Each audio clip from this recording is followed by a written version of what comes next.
दोस्तों नमस्कार। दोस्तों, शेयर मार्केट लगातार गिर रहा है, तो अब हम क्या करें? इस प्रश्न को लेके, इसका जवाब लेके आपके बीच हम हाजिर हैं। दोस्तों, ये बात सही है कि करीब करीब 1-1.5 महीना से मार्केट रिस्पॉन्स उतना अच्छा नहीं कर रहा। आखिर इसका कारण क्या है, हम इसको समझेंगे।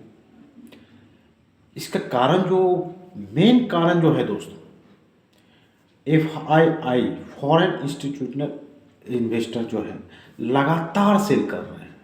लगातार किसी भी दिन ऐसा पॉजिटिव काफ़ी पिछले 1 महीना से ऊपर हो गया है कि वो परचेज कर रहे हैं, लगातार सेल ही कर रहे हैं, जिसके कारण मार्केट गिर रहा है।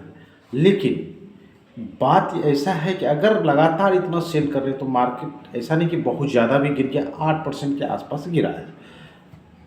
कुछ कुछ शेयर 50%, 40%, 30% भी गिरे हैं, लेकिन सेंसेक्स अगर देखा जाए तो 8% के आसपास गिरा है। लेकिन जिस रेशियो से वो लोग सेल कर रहे हैं, मैं तो कहता हूँ उस हिसाब से मार्केट नहीं गिरा है। इसलिए हमें बहुत ज़्यादा पैनिक होने की ज़रूरत नहीं है। हाँ, हमारे लिए मौका इसमें कहाँ है, ढूंढना है हमको। मौका क्या हो सकता है, इस चीज़ को समझना है। अगर मैं पिछले दिन का भी डाटा देखता हूँ, कल का, सोमवार का, 11 नवंबर का, तो FII ने 2306 करोड़ रुपये का शेयर सेल किया है और DII ने 2026 रुपये का परचेज किया है। आखिर कोई सेल कर रहा है तो कोई तो परचेज कर रहा है, तभी तो उसका सेल हो रहा है। तो हमारे DII जो है वो सेल परचेज कर रहे हैं, जिसके कारण मार्केट उतना गिर नहीं पा रहा है। यदि आप कोई कंपनी का शेयर लिए हुए हैं जो कि गिर चुका है, तो आपको क्या करना चाहिए? अगर किसी कंपनी का शेयर आपके पास है, वो गिर चुका है, आधे दाम हो चुका है, या मैं आधे से जो भी गिरा हुआ, जिस समय आप परचेज किए थे उस समय से भी गिरा हुआ है, तो उसको आपको एवरेज करना चाहिए। घबराना नहीं है, सेल नहीं करना है, क्योंकि आपका पोर्टफोलियो माइनस में है। आप जिस कंपनी का शेयर लिए हुए हैं उसका रेट भाव अगर अभी गिरा हुआ है, उसको और परचेज कर लें। इसको थोड़ा सा ऐसे समझें।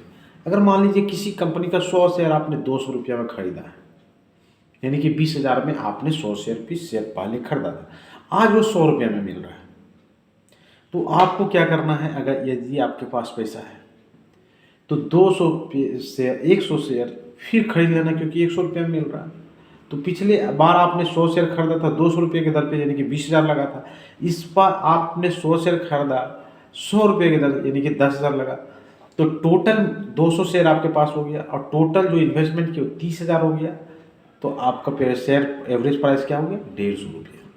तो आपका एवरेज प्राइस घटा, सस्ता हुआ आपका परचेज। तो इस तरीके से अगर यदि आपके पास पैसा है, जो भी शेयर आपके पास है, अगर आज वो सस्ता मिल रहा है तो मौका है इसको एक्यूमुलेट करें और परचेज कर लें। घबराए नहीं, कभी न कभी फिर ऊपर जाएगा और हमको लगता है काफ़ी कुछ दिनों के बाद ही ये ऊपर जाना फिर शुरू होगा। ऐसे शेयर मार्केट में कुछ निश्चित बोला नहीं जा सकता है, लेकिन मेरा जैसा अनुमान है कि कुछ दिनों के बाद ये थम जाएगा। आखिर कितना बेचेंगे? और मार्केट जिस हिसाब से गिरना चाहिए क्यों नहीं गिर रहा?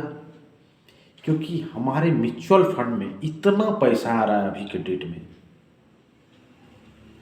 पिछले महीने का डाटा है, 25,000 करोड़ SIP के थ्रू आया है। और वो पैसा कहाँ जाता है? वही शेयर मार्केट में जाता है, जो कि शेयर मार्केट उतना गिरने नहीं देता है। पहले ऐसा होता था, FI अगर जितना सेल अभी कर रहे हैं तो मार्केट आधा हो जाना चाहिए था, लेकिन नहीं हो रहा है।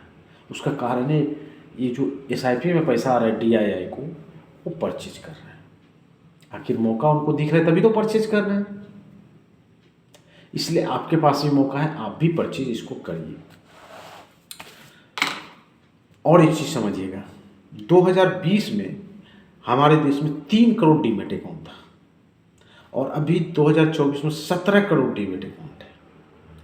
यानी कि हमारे देश में इन्वेस्टर SIP के थ्रू बोलिए या डीमैट अकाउंट के थ्रू डायरेक्ट शेयर में बहुत सारे लोग इन्वॉल्व हो चुके हैं, जिसके कारण एफआईआई का जो सेल हो रहा है जिस रफ्तार से, उस हिसाब से मार्केट नहीं गिर पा रहा। इसलिए इतना पैनिक होने का और डरने का ज़रूरत नहीं है दोस्तों।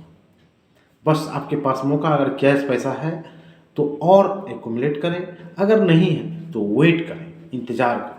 इसीलिए मैं अक्सर कहता हूँ, जिस पैसे का आपको तुरंत ज़रूरत है, 1 महीना 2 महीना 6 महीना का, उसका शेयर में मत लगाएं। उस पैसे को शेयर में लगाएं जिसका कि 3 साल आपको ज़रूरत ना हो उस पैसे की। इसलिए दोस्तों पैनिक ना हो, डरे नहीं, अच्छा मौका है। आपने जिस प्राइस में शेयर खरीदा था उसको एवरेज प्राइस कम करने का एवरेज करें, अन्यथा वेट करें। नमस्कार दोस्तों।